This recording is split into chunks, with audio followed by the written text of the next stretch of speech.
बांग्लादेश में अल्पसंख्यक हिंदुओं पर लगातार अत्याचार हो रहा है और यह अत्याचार थमने का नाम नहीं ले रहा। एक बार फिर से इंसानियत को शर्मसार करने वाली खबर सामने आई है। भीड़ की हिंसा, नफरत की आग और एक हिंदू युवक की बेरहमी से पीट पीट कर हत्या। हैरान करने वाली बात यह है कि सिर्फ 7 दिन में यह दूसरी घटना है। इससे पहले दीपू दास को बेरहमी से पीट कर जला दिया गया था और ऐसे में लगातार ये तमाम घटनाएं जो है वो कम नहीं हो रही। इसी बीच कल बांग्लादेश की पूर्व प्रधानमंत्री खालिदा जिया के बेटे तारिक रहमान 17 साल बाद देश लौट आए हैं। तारिक की ढाका वापसी से बीएनपी के नेताओं और समर्थकों में जोश है। शेख हसीना की गैर मौजूदगी ने रहमान और उनकी पार्टी बीएनपी के लिए चुनावी मुकाबला आसान कर दिया है। ऐसे में किंग मेकर बनने का ख्वाब देख रही जमात हाशिए पर आ जाएगी। 17 साल बाद लौटे तारिक रहमान क्या यूनुस की सत्ता की कुर्सी हिला देंगे? क्या ये वापसी सिर्फ राजनीति है या सत्ता परिवर्तन की आहट भी है? यूनुस सरकार पर मंडराता सबसे बड़ा खतरा तारिक रहमान की घर वापसी। सवाल साफ है, क्या बांग्लादेश में अब सत्ता का खेल पूरी तरीके से बदलने वाला है? यूनुस की कुर्सी डगमगाएगी।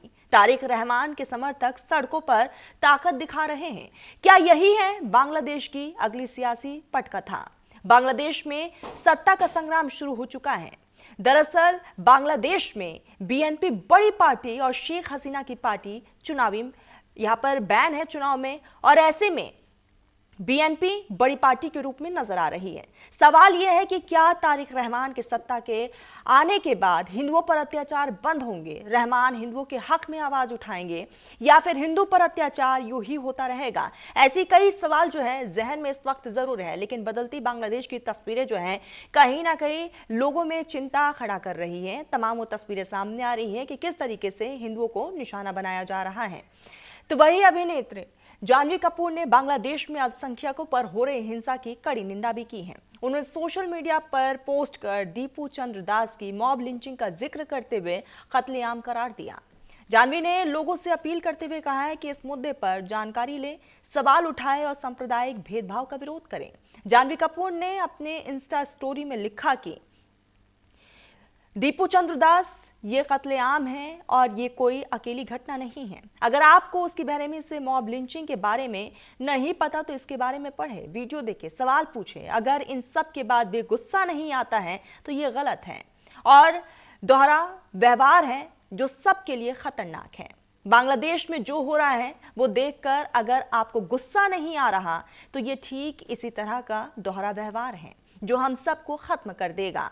हम दुनिया के दूसरे कोने में किसी घटना पर दुख जताते हैं, हम दूर की घटनाओं पर रोते हैं, लेकिन अपने भाई बहनों को जलता देखते रहते हैं।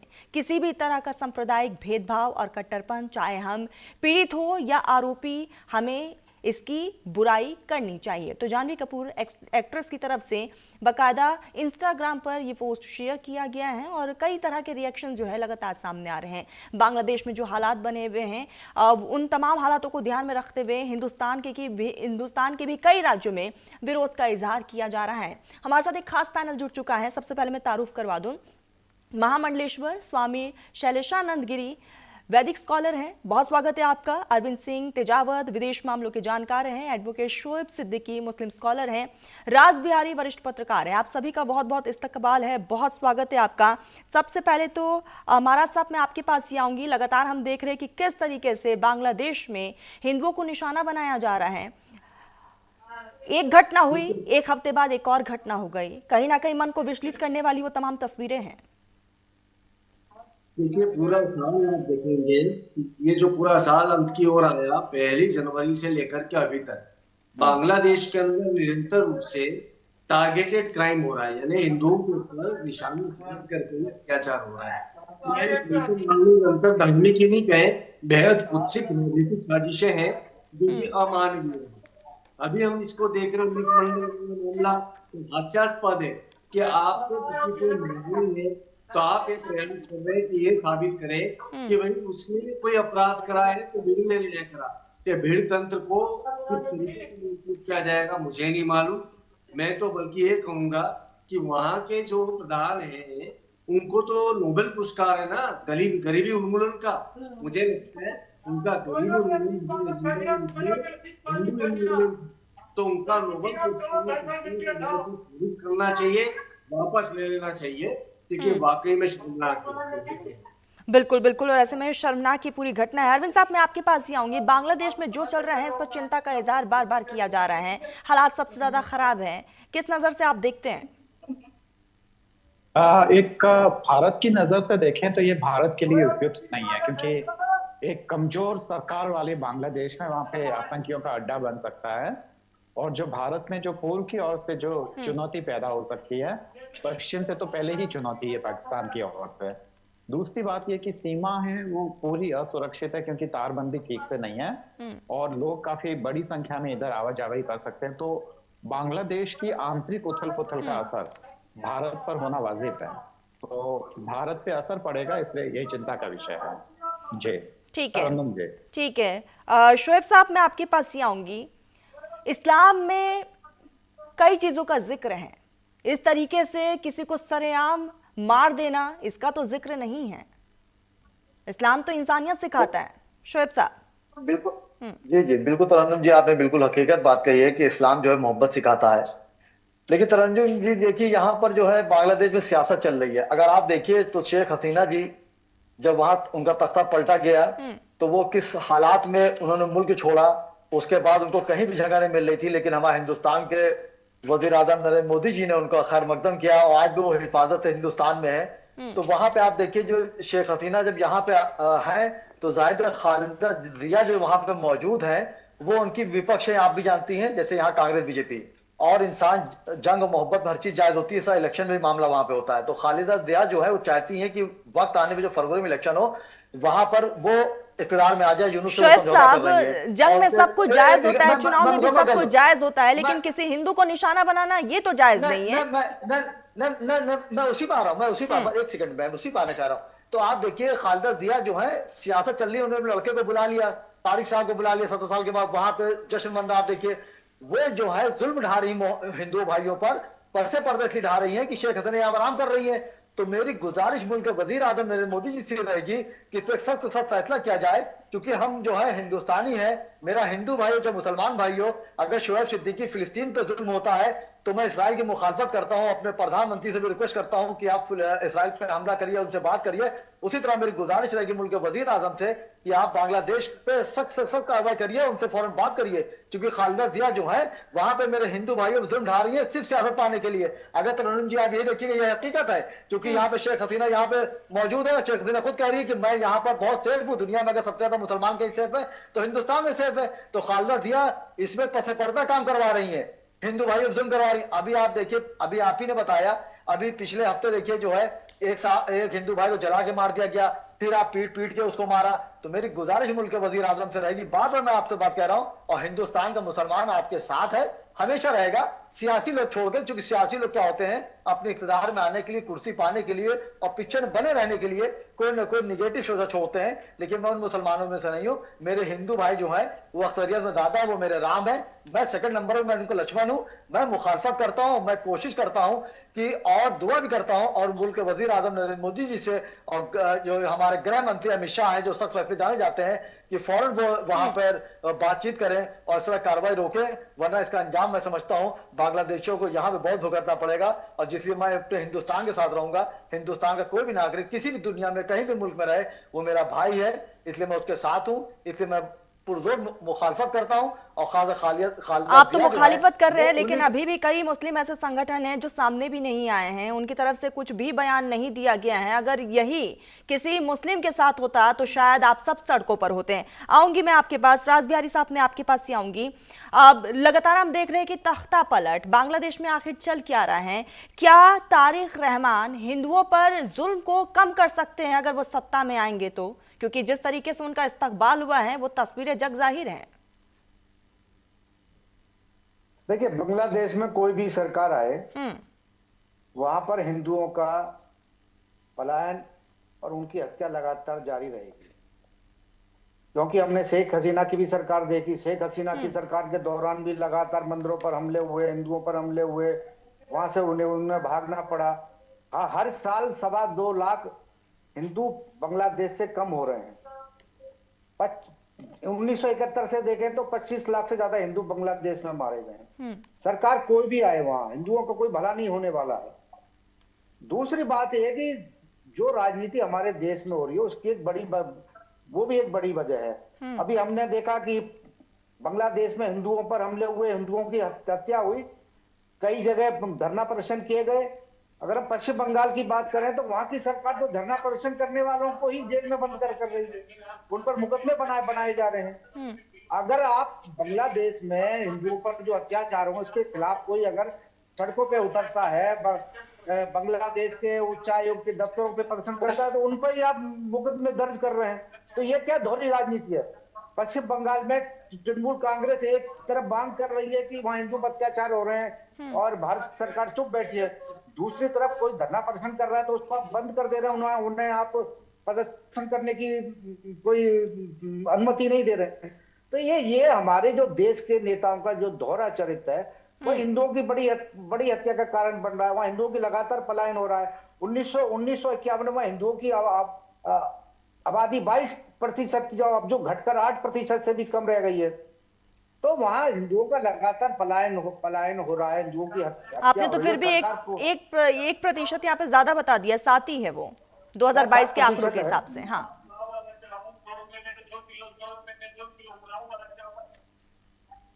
जी, नहीं, मेरी बात हो गई समाप्त। ठीक है। महाराज साहब, मैं आपके पास ही आऊंगी। जैसे कि राज बिहारी साहब ने भी इस बात का जिक्र किया कि सत्ता में चाहे कोई भी हो, हिंदुओं पर अत्याचार खत्म नहीं होगा। क्या लगता है, सिर्फ हिंदू संगठनों को शांति की अपील करना ही काफी होगा या फिर अब कोई बड़ा कदम उठाना जरूरी है? आपने अभी की इस ये वाला जो डिस्कशन चल रहा है, इसके पहले मैंने एक सिंगल स्कॉलर देखी कि नाइजीरिया के में आईसिस के ठिकानों के ऊपर अमेरिकी सेना ने हमला कर दिया। आप ये समझिएगा, और उसमें जो ट्रंप ने जो जवाब दिया है वो ये कह करके दिया है कि ईसाइयों के ऊपर यदि कोई हमला होगा तो हम उसका जवाब देंगे। तो एक बात स्पष्ट रूप से अब हमारे पास में भी एक ओपन ऑप्शन है। हमें अब ये करना होगा कि आपको बांग्लादेश के खिलाफ सारी राजनीति तो करनी, दैट इज डिप्लोमेटिक, वो तो कूटनीतिक देगा कि तो उन्हें आक्रामक भाव में भी आना पड़ेगा। इसके पूर्व में जैसे आप बात कर रहे थे राज बिहारी जी से, उन्होंने बड़े अच्छे तरीके से समझाया। देखिएगा, जितनी तारिक रहमान अभी आएंगे ना, तो मुझे तो चिंता है तारिक रहमान को भी राजनीतिक रूप से उनकी हत्या न कर दी जाए बेनजीर की तरीके से, क्योंकि ये जो मॉडल चल रहा है ये आईसिस का मॉडल चल रहा है। बांग्लादेश की सत्ता जो है वो आईएसआई के कंट्रोल के अंदर चल रही है और निरंतर रूप से जितने घटनाक्रम है उसका जो कैरेक्टर है, उसका जो चरित्र है, वो चरित्र उसी प्रकार का है कि आप उग्र धर्मवाद करें, उग्र राष्ट्रवाद करें, बाद में वहां के लोगों को भड़काएं और इंटर सिविलाइजेशन कॉन्फ्लिक्ट पैदा करें, अंतर धार्मिक द्वंद पैदा करें। तो यही मुझे लगातार लग रहा है। आपने एक और चीज देखी होगी तरुण जी, जब छाया नट और द डेली स्टार के ऊपर हमला हुआ, इन्हें आप समझिएगा किसी सांस्कृतिक प्रतिष्ठान के ऊपर यदि हमला होता है, यह बात पक्की है कि आप कटिबद्ध होकर के एक संस्कृति को खत्म करना चाहते हैं। छाया नट वहां का सबसे बड़ा प्रतिष्ठान जिसके अंदर आपकी संस्कृति का संवर्धन होता है, बांग्ला संस्कृति का संवर्धन होता है, टैगोर की सारी जिसे कह सकते हैं कृतियों का संरक्षण संवर्धन होता है, उसके ऊपर जो हमला है वो इनडायरेक्ट उनके मॉडल को साबित करता है, जो कि वहां के नेता कहते रहे। एनसीपी के नेता वहां के, उन्होंने क्या कहा अब्दुल्ला कि यदि भारत हमारे यहाँ के लोगों को शरण देता रहेगा तो हम उनके 7 सिस्टर्स के जो आतंकवादी है उनको हम सहयोग करेंगे। इससे बढ़कर के स्टेटमेंट हमारे लिए ओपन स्टेटमेंट क्या हो सकता है? तो अब तो हमें चाहिए कि सीमा के ऊपर हम किसी भी ताकत के अंदर, जैसे विदेशी मामलों की जानकार जी ने भी कहा, हमें सीमा के ऊपर, तौर पर लैंड ऑफ 7 सिस्टर्स के ऊपर हमें बेहद ज्यादा चौकसी बदलनी होगी। एनएसए की मुख्य जवाबदारियां बन जाती है और साथ में attack is the best defence, हमें भी अमेरिका की तरह अटैकिंग पोजीशन में आना ही होगा। ठीक है अरविंद साहब, मैं आपके पास ही आऊंगी। जैसे महाराज साहब ने भी जिक्र किया कि हमें अभी यहाँ पर अटेंशन वाले पोजीशन में आना होगा, अटैकिंग पोजीशन पे आना होगा। क्या लगता है, क्योंकि सेवन सिस्टर पर भी खतरा है, हिंदुस्तान के लिए आने वाले समय में चैलेंजेस भी बहुत हैं, बदलती तस्वीरों को भी हम देख रहे हैं, लेकिन इस बीच जो है हिंदुस्तान में कूटनीतिक तौर पर दबाव बनाना जरूरी है, क्योंकि पड़ोस में अगर कुछ हो रहा है तो हिंदुस्तान को जाहिर है कि फ्रंट लाइन पर आकर खेलना चाहिए। जी, फ्रंट लाइन पे आके खेलना तो चाहिए, पर कूटनीतिक स्तर पर दबाव अगर आप चाहते हैं कि विदेशी लोगों की सहायता से अगर हम वो दबाव बनाएं तो वो ठीक नहीं होगा, क्योंकि ये सब कुछ जो किया कराया है वह विदेशी लोगों का ही है। हमें दरअसल अपने दुश्मन को पहचान करनी होगी कि यानी हमारा कि आप असली ये कहना दुश्मन चाह रहे हैं कि पर्दे के पीछे कोई और है? बिल्कुल निश्चित रूप से है, कोई दो राय नहीं है, क्योंकि पाकिस्तान की आर्थिक क्षमता इतनी नहीं है कि वह बांग्लादेश में और भारत के खिलाफ एक मोर्चा खोले। पाकिस्तान को भारत बुरी तरह से आर्थिक रूप से नुकसान पहुंचाने की स्थिति में है। तो ऐसे में ये सोचना कि पाकिस्तान इसके पीछे है और केवल पाकिस्तान की क्षमताओं में है, तो यह मुझे लगता है कि खतरे को बहुत कम करके आंकना होगा। इसके पीछे दरअसल चीन और अमेरिका का भी पैसा लगा हुआ है। यह दरअसल पूरा जो दक्षिण एशिया में जो वर्चस्व की लड़ाई है उसी का विस्तार है। और आप देखिए कि केवल चीन ही नहीं, अमेरिका ही नहीं, तुर्की जैसा जो देश है वह तक यहाँ पे दखलंदाजी कर रहा है। उसने बांग्लादेश और पाकिस्तान से संधियां की है, तो उससे भी ये अंदाज लग रहा है कि भारत दरअसल एक बहुत ही जो अंतर्राष्ट्रीय स्तर पर जो ताकत की जो रस्साकशी होती है उसमें शामिल हो चुका है, और बांग्लादेश के जरिए वह प्लेटफॉर्म बनता हुआ नजर आ रहा है। तो भारत को काफी सतर्क रहना होगा, क्योंकि देखिए कि इन सारी लड़ाइयों का जो सबसे ज्यादा बड़ा फायदा है वो खासकर पश्चिमी ताकतों का है, क्योंकि लड़ाई अगर होगी तभी तो हथियार बिकेंगे, और हथियार बिकेंगे तभी तो उनके जो वहां के जो हथियार बनाने वाले जो लोग हैं उनको फायदा होगा। तो पूरी तरीके से एक रणनीति है, भारत को उस ट्रैप में नहीं फंसना चाहिए। भारत के विदेश मंत्रालय में दो तरह की सोच के लोग हैं। पहले लोग ये सोचते हैं कि बांग्लादेश के जो आंतरिक मामले में हमें पूरी तरीके से हस्तक्षेप करके भारत के वर्चस्व को दिखाना चाहिए, और ऐसा सोचने वालों की संख्या बहुत ही सीमित है।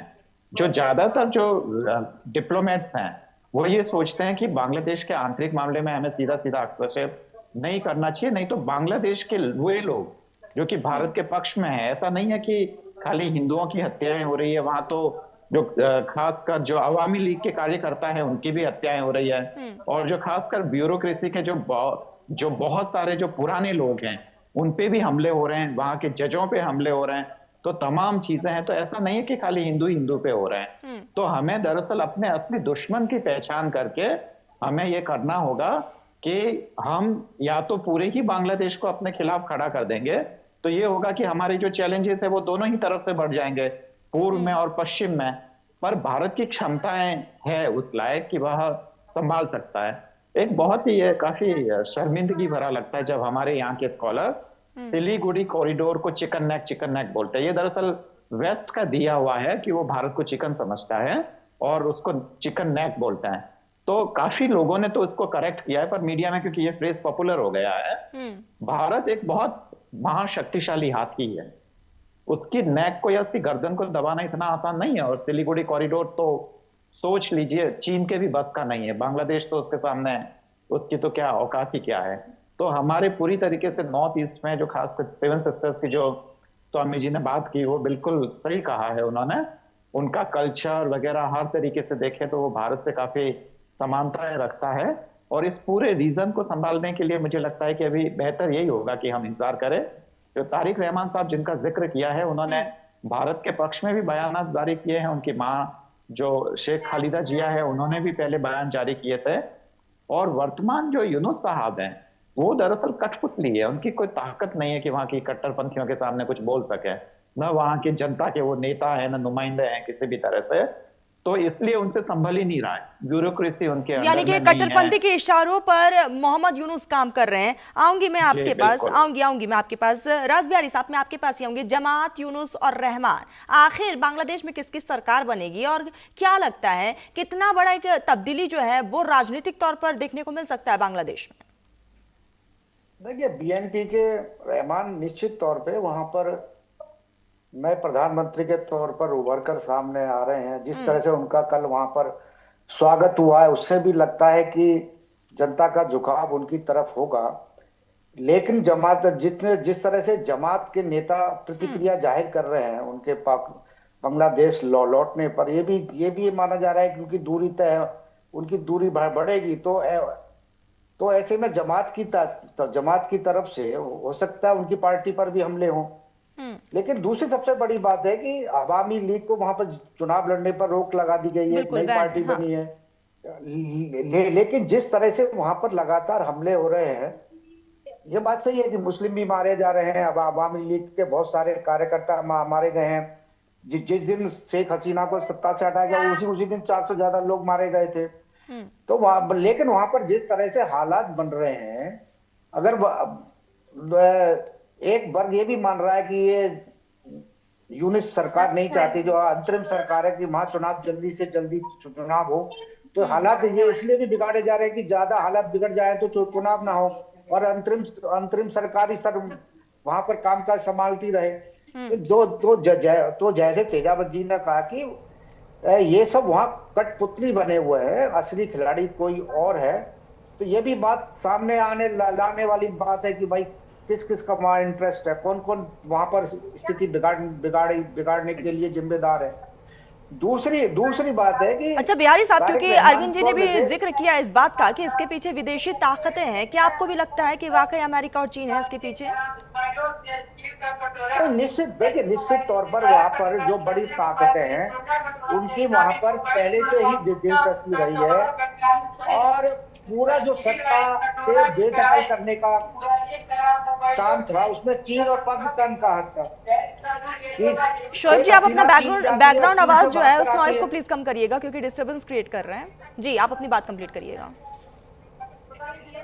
जिस तरह से शेख हसीना को चीन की यात्रा के दौरान देश लौटना पड़ा, उसके तुरंत वहां उनको सत्ता से बेदखल कर दिया गया, तो चीन का बहुत बड़ा हाथ है। और चीन तो वहां बहुत लंबे अरसे से बड़ी प्लानिंग करके पाकिस्तान के साथ मिलकर वहां के युवाओं को भड़काने का काम कर रहा था, जो सरकार वहां नहीं देख पाई और ना रोक पाई। कि जिस तरह से वहां के युवाओं को चीन पढ़ने भेजा गया, इंजीनियरिंग पढ़ने भेजा गया, डॉक्टरी पर, और वो आकर वहां पर सरकार के खिलाफ लगातार आग उगलते रहे। देखिए, शेख हसीना की सरकार भी वहां पर, ये ठीक है, शेख हसीना की सरकार के समय देश ने आर्थिक तरक्की की, लेकिन जिस तरह से वहां पर कानून व्यवस्था की स्थिति बनाई जानी चाहिए थी, शेख हसीना नहीं बना पाई। और शेख हसीना की भी मजबूरी थी कि चीन और पाकिस्तान के जो कुटिल चालें थी उनका सामना नहीं कर पाई। जहां तक भारत की बात है, भारत हिंदुओं का पक्ष लेता रहा है, लेकिन भारत जिस तरह से खुलकर सामने आना चाहिए था उस तरह से नहीं आ पाया, पहले भी नहीं आ पाया। लेकिन यह है कि अब जिस तरह से भारत में बांग्लादेश के हिंदुओं के प्रति समर्थन उमड़कर सामने आ रहा है, भारत के लोग भी मांग कर रहे हैं कि भारत सरकार को कोई कड़ी कार्रवाई बांग्लादेश के खिलाफ करनी चाहिए। देखिए, सबसे बड़ी बात है कि बांग्लादेश के पड़ोस में जो पश्चिम बंगाल है, उससे भी एक बड़ी संजीवनी वहां के तस्करों को मिलती रही है। पश्चिम बंगाल में जिस बड़े पैमाने पर तस्करी हो रही है, वो वहां पश्चिम बंगाल सरकार उसको रोकना ही नहीं चाह रही है, बल्कि उस पार्टी के बड़े बड़े नेता, अभी आपने देखा होगा कि जो मवेशियों की तस्करी, उसमें टीएमसी के कई नेता पकड़े भी गए हैं। ठीक है, बीएसएफ बड़े पैमाने पे काम कर रही है, लेकिन बीएसएफ कोई वहां इतनी बड़ी तादाद में नहीं लगा दी गई है कि वो पूरे कार्रवाई, यानी कि कुल मिलाकर सरकार को जैसे हिंदुस्तान को कदम उठाना चाहिए उस तरीके से हिंदुस्तान ने कदम नहीं उठाया। शोएब साहब, मैं आपके पास ही आऊंगी। चुप रहना और यहाँ पर हिंसा को देखना, समझना और उस पर कुछ ना बोलना, वो भी कहीं ना कहीं हिंसा ही कहलाता है। और ऐसे में मुसलमानों की चुप्पी एक बड़ा मैसेज जरूर इस पूरे आवाम को दे रही है।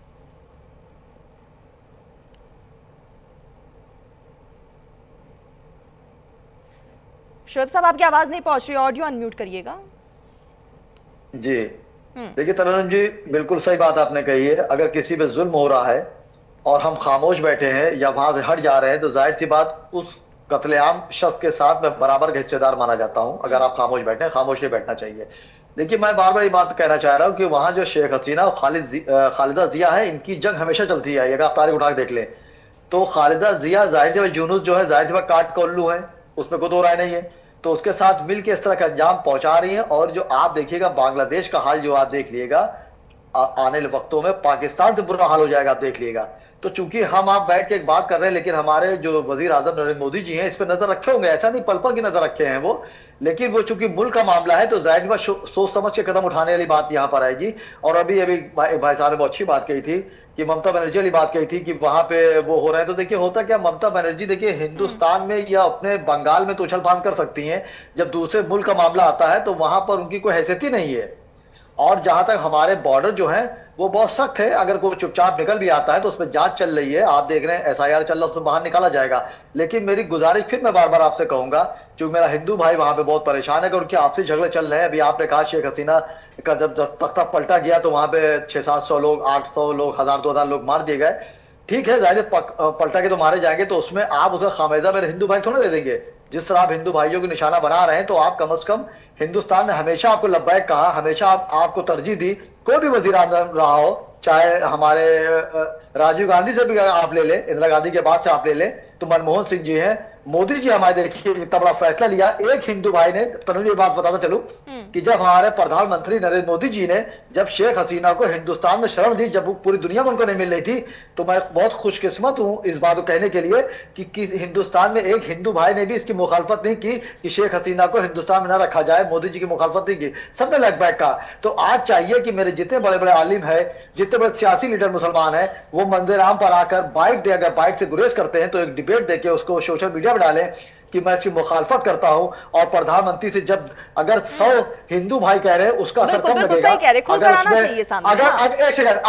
अगर 10 हिंदू कह रहे हैं उसका असर कम होगा, अगर 2 मुसलमान अगर इस बात को कहेंगे तो मैं समझता हूं ज्यादा फर्क आएगा। तो मेरी गुजारिश अपने आलिमों से भी रहेगी, सियासी लीडरों से भी रहेगी कि जब बाहर की जंग हो तो आपस में एक होके कम से कम हिंदुस्तान के साथ खड़े होइए और उसकी मुखालफत करिए। और यूनुस साहब से प्रधानमंत्री जी को पहली फुर्सत से बात करनी चाहिए, चूंकि ये बहुत ज्यादा हो गया है दिन ब दिन। देखिए तारिक बिल्कुल, और एक पड़ोसी होने के नाते भी एक अहम कदम उठाना बहुत ज्यादा जरूरी है। अरविंद साहब, मैं आपके पास आऊंगी, क्या हिंदुस्तान को यूएन और ओआईसी जैसे मंचों पर भी अब आकर खुलकर बोलना चाहिए?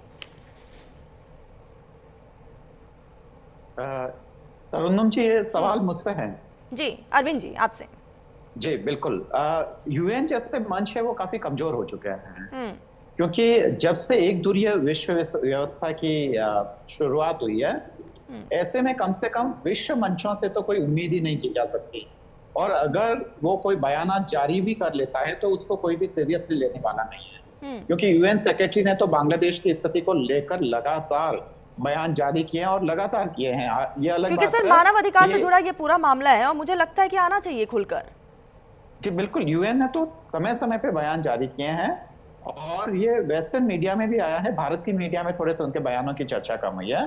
तो ये है कि इंटरनेशनल प्लेटफॉर्म तो कहीं नहीं काम करेगा और न उसका कोई ऐसा दबाव बनता है।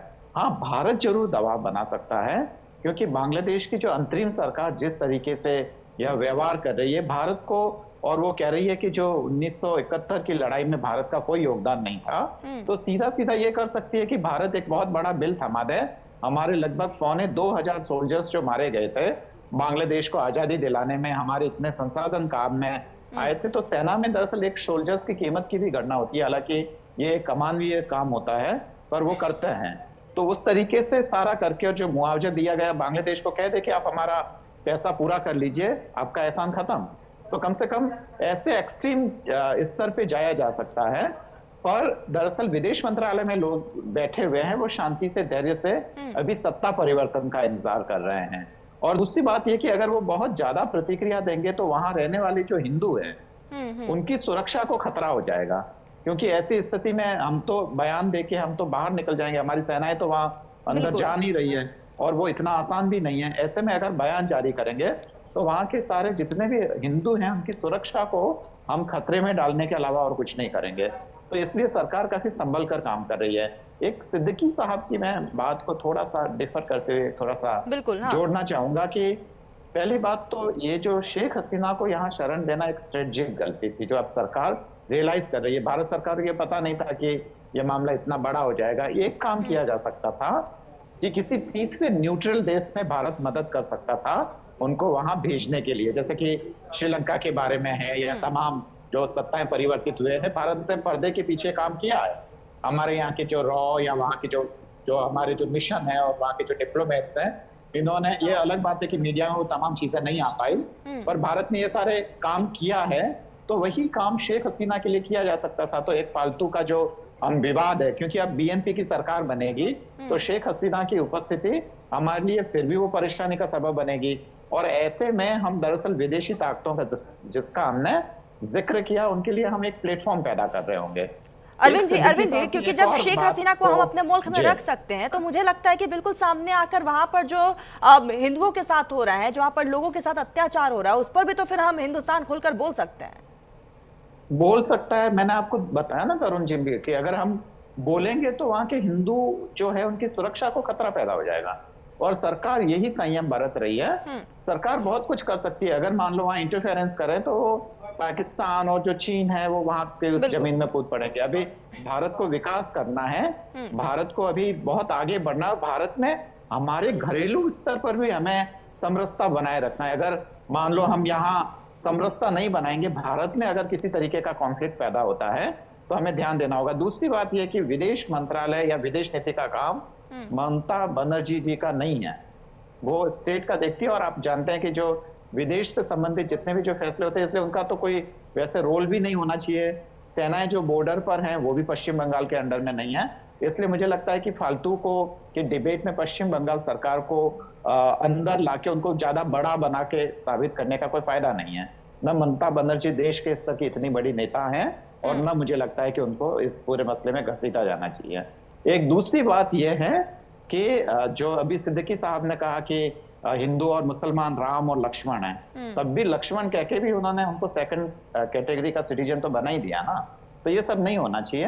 होना ये चाहिए कि आप कहिए कि राम और भरत हैं जो सिंहासन के लिए एक दूसरे को कह रहे हैं कि आप आइए। शोएब साहब जवाब दीजिएगा। हम गद्दी छोड़ते हैं। देखिए, मैं उनकी बात का जवाब जरूर दूंगा। मेरा टेंशन वो तरुण जी नहीं था। मैंने एक बात कही हिंदुस्तान की। मैं हिंदुस्तान के मुसलमानों की बात सर कर रहा था कि मेरे हिंदू भाई राम है, मैं लक्ष्मण हूँ। लक्ष्मण आप बताइए तरुण जी, बात छोड़ के 2 सेकंड बाद आप भरत है, आप भरत है या आप राम है? हम कह रहे हैं कि आप गद्दी पे आइए। हम गद्दी छोड़ते हैं सर। अच्छा हुआ कि एक थोड़ा सा इस टूट भी बात हो गई। देखिए होता क्या सर, जो भरत का आपने बात की, भरत की बहुत बड़ी कुर्बानी दी है। आप देखिए राम जो थे, लक्ष्मण जो थे, उनके सौतेले भाई थे। मैं समझता हूँ कितने मुसलमान छोड़ दी, कितने हिंदू भाई को शायद ये बात ना मालूम हो, कुछ परसेंट को सबको मालूम हुआ है। लेकिन लक्ष्मण ने कितनी बड़ी कुर्बानी दी कि राम के लिए 14 साल के शुद्ध जंगल चले गए। इसलिए मैंने आपसे बात कही कि मुझे दूसरे मुल्क के मुसलमानों से मतलब नहीं है, मुझे हिंदुस्तान के मुसलमानों से मतलब है, मुझे हिंदुस्तान के हिंदुओं से मतलब है। और खास करके बांग्लादेश मेरा हिस्सा था। 47 में जब पाकिस्तान बटा, उसके बाद 71 में बांग्लादेश गया, तो वहां के हिंदू भाई मेरे हैं। आप यकीन जानिए, जैसे भी आपने एक बात कही मुझे अच्छी लगी सर, ऐसा नहीं है। जैसे आपने कहा फरवरी इलेक्शन के बाद देखा जाए तो फरवरी में भी वक्त है। फरवरी वक्त तो मतलब मैं अपने हिंदू भाइयों को खून थोड़ा बहाता देखता रहूंगा। होता क्या है सर कि ढूंढोगे तो हर मोड़ पर मिल जाएंगी लाशें, देखोगे तो हर मोड़ पर मिल जाएंगी लाशें, ढूंढोगे बांग्लादेश में कातिल ना मिलेगा। तो वहां इस तरह के झगड़े चल रहे हैं, कौन किसको मार रहा पता नहीं चल रहा है। तो मेरे मुल्क के वजीर आजम, जाहिर सी बात है मुल्क की बात है, सोच समझ के फैसला लेंगे, लेकिन कम से कम उनको पाकिस्तान की तरह बांग्लादेश में भी अटैक कर देना चाहिए। अभी देखिए यूनुस साहब कदमों पे आ जाएंगे।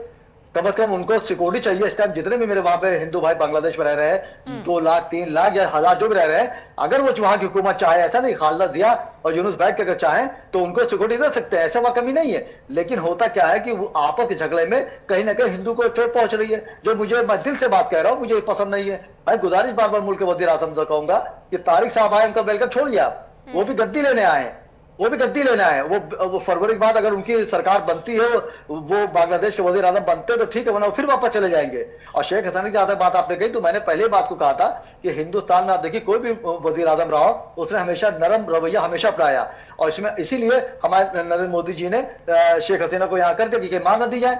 लेकिन इसमें आप देखिएगा तरुण जी, कहीं ना कहीं खुल के आप देखिएगा अमेरिका के हाथ आएगा। अमेरिका की एक पॉलिसी हमेशा रही, आप देखिए कि उसने हमेशा हर मुल्कों को लड़ाया, और खास करके एशिया में भी उसने पाकिस्तान को अपना अड्डा बना के हमेशा रखा और उसे खेला। मुनीर को देख लिए, इमरान खान जो है मुनीर को लेके आए थे, आज मुनीर उनके लिए खतरा बना हुआ है। तो इसमें अमेरिका हवा दिया हुआ है। तो जो हवा दे रहा, पहले उसकी हवा निकालनी है हमें। क्योंकि अमेरिका का हाथ आदमी कल निकलेगा। और मैं हिंदू भाई जो वहां कत्लेआम हो रहे, मुझे अफसोस है, मैं जितना कर सकता हूँ करूंगा, और ठीक मेरे है। लायक कोई भी खिदमत है मैं मुल्क के राज बिहारी साहब, मैं आपके पास ही करूंगा। आऊंगी। लगातार हम ये बदलती तस्वीरें देख रहे हैं, बांग्लादेश में क्या कुछ हो रहा है। हिंदुस्तान अक्सर नेबरहुड फर्स्ट की नीति पर चलता है, क्या हिंदुस्तान और बांग्लादेश के बीच वो नीति कमजोर होती नजर आ रही है? देखिए, हमने बीएनपी सरकार पहले भी देखी है। बीएनपी सरकार में भारत विरोधी भावनाओं को भड़काया गया था। जैसे कि तेजावत जी कह रहे हैं कि नहीं, हमारी एक राजनीति चूक है। मुझे नहीं लगता। भारत ने शेख हसीना को शरण देकर सही काम किया, क्योंकि भारत के प्रति जो उनका जो उनकी भावना रही है, ठीक है, उसमें कई बार, और अगर हम शेख हसीना को शरण नहीं देते तो इसकी क्या गारंटी है हिंदुओं पर हमले नहीं होते? क्योंकि बीएनपी सरकार के दौरान भारत सरकार के संबंध कोई बहुत अच्छे नहीं रहे। भारतीय सीमा जो सुरक्षा बल है उन पर हमला किया गया, भारतीय नागरिकों पर हमले हुए। और जहां पश्चिम बंगाल की बात है, मैं पश्चिम बंगाल में ही कह रहा, मेरा ये कहना था, पश्चिम बंगाल की इस मामले में कोई भूमिका नहीं है, लेकिन पश्चिम बंगाल में जो सत्तारूढ़ पार्टी है, वहां पर जिस तरह से सत्तारूढ़ पार्टी में बैठे लोग बांग्लादेश में तस्करी को बढ़ावा दे रहे, तस्करी में जो लिप्त है, मैं उसकी बात कर रहा हूं।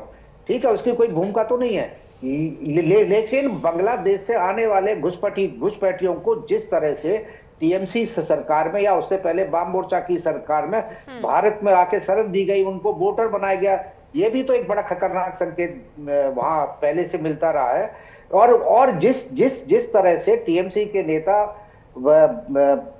बांग्लादेश में घटना हो रहा है उसको लेके राजनीति कर रहे हैं, ये भी सबके सामने लाने की बात है। मैंने शुरू में कहा कि कोलकाता में हिंदू संगठनों ने प्रदर्शन किए और टीएमसी सरकार ने उन पर मुकदमे बना दिए। तो एक तरफ हम देश में हिंदुओं के समर्थन में, अपने ही देश में जब हम हिंदुओं के समर्थन में प्रदर्शन नहीं कर सकते हैं, तो बाकी देशों की हालत क्या होगी? ठीक, महाराज साहब, मैं आपके पास आऊंगी क्योंकि वक्त की भी कमी है। आखिरी सवाल आपसे, क्या इस वक्त बांग्लादेश में हिंदू जोखिम में है और आने वाले समय में तस्वीरें और भी ज्यादा घातक हो सकती हैं? देखिए, बांग्लादेश के अंदर from the very beginning Hindu हमेशा खतरे में रहा। जहां जहां पर भी आपने देखा होगा कट्टरवादी सरकारें हुई है विश्व में, हिंदू और बुद्ध, जैन, मतलब जो शांति के प्रवर्तक धर्म है, वो सदैव खतरे में रहते हैं, क्योंकि उनकी जो विचारधारा है वो विश्व की अन्य विचारधाराओं से बेहद उच्च रहती है, क्योंकि वो हिंसा के अंदर विश्वास करते हैं। बांग्लादेश के अंदर किसी की भी सरकार आए, मैं एक्सपर्ट पैनल के समर्थन में, किसी की भी सरकार आए, हिंदुओं के लिए बेहद खतरनाक स्थिति सदैव रहेगी। वो कब नहीं हो सकती है? जब वहां पर एग्जैक्ट डेमोक्रेटिक सेटअप नहीं हो जाए। और एग्जैक्ट डेमोक्रेटिक सेटअप स्थापित होता हुआ मुझे आने वाले कई वर्षों तक नहीं दिखता है। मुझे सिर्फ एक चीज ये जरूर लगती है कि देखिएगा, आपने से ही बोला हमारे फॉरेन अरविंद सिंह जी ने, कि वहां पर हम इंटरनेशनल कम्युनिटी से एक्सपेक्ट नहीं कर सकते, जहां पर यूएनएच का चेयरमैन ही चाइना हो, जो बैक सपोर्टिंग हो, और वो हमारा साथ क्या देगा जहां पर वो ही अमेरिका हो। बिल्कुल महाराज साहब, माफी के साथ रोकना चाहूंगी क्योंकि वक्त की भी कमी है, लेकिन इन तमाम तस्वीरों के इतर जो है कहीं ना कहीं हिंदुस्तान के लिए चैलेंजेस बहुत ज्यादा हैं। शैलेंद्र, यहाँ पर शैलेशानंद महाराज जी, अरविंद सिंह, शोएब सिद्दीकी, राज बिहारी, आप चारों ने अपना बहुत कीमती वक्त न्यूज इंडिया को दिया है। बहुत बहुत शुक्रिया आप चारों का। फिलहाल बुलेटिन में बस इतना ही। आप देखते रहिए न्यूज इंडिया।